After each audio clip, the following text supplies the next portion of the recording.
Life is not just the passing of time.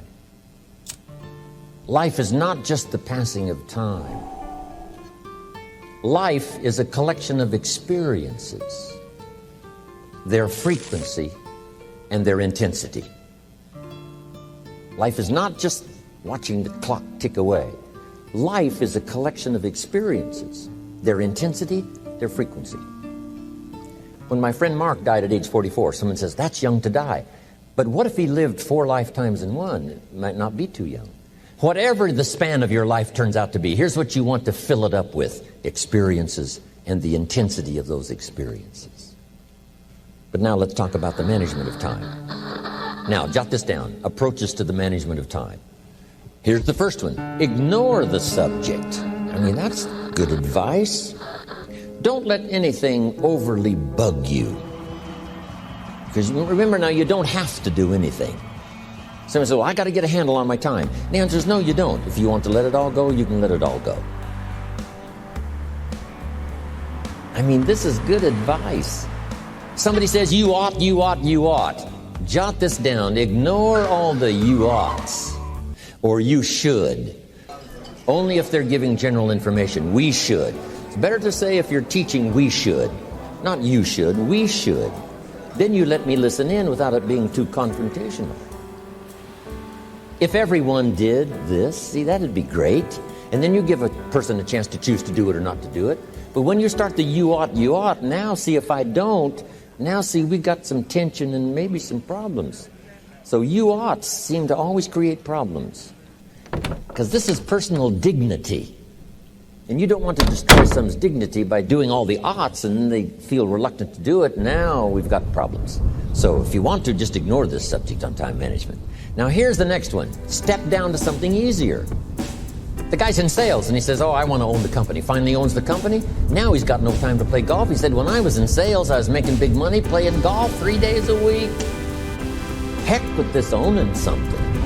Heck with managing. My life was never my own after I started to manage. I'm going back to sales. See, this is the key. If you're getting too pressed, you might consider stepping down to something with a little easier time pressure. Little girl says to her mother, Daddy comes home, brings his briefcase and pats me on the head and says hello, disappears and works on his papers. How come my daddy doesn't play with me? And her mother said, look, your daddy loves you very much, but he's so busy at work, he can't get it all done, he has to bring it home. He loves you, but that's why he can't play with you. And the little girl said, why don't they just put him in a slower group? So, jot this down now. If you don't have time for your kids, you might consider joining a slower group. Remember when I said some things I went for cost me too much? So reconsider. Next key to time management, and that's work longer and harder. But see, there's a limit to that. I almost lost my health the first year. I went so crazy about personal development and achievement. I just went bonkers. You know, I told you I was skinny, but at the end of that first year, I was a walking shadow. And then it suddenly occurred to me, what if I got rich and too ill to spend it? I mean, that was a shocker. Call Marie at Christie's, tell her I won't be bidding this season. How do you want me to handle your death? So I started developing a little more reasonable, because I said if 12 hours won't do it, I'll work 14. If that won't do it, I'll work 18. I mean, how many hours it takes. And sure enough, it cost me too much.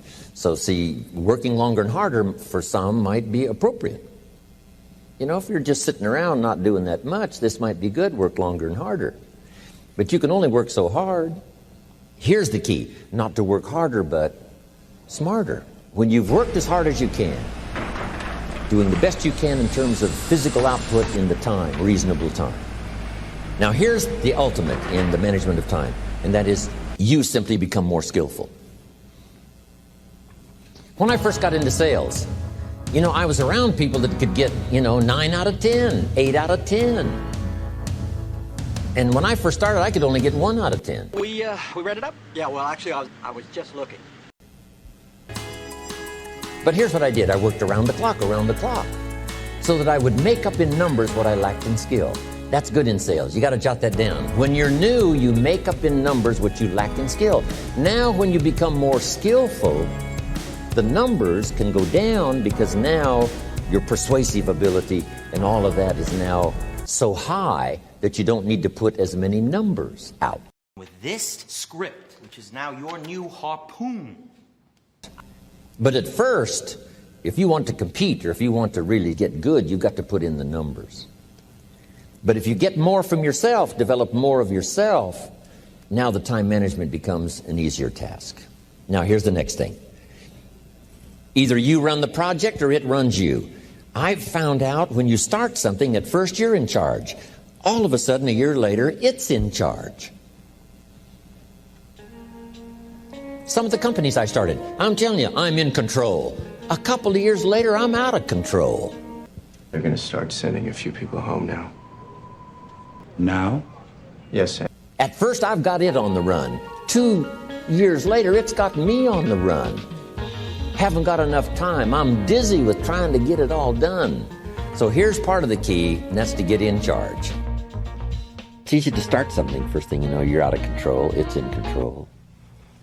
The enterprise you get started now runs you ragged.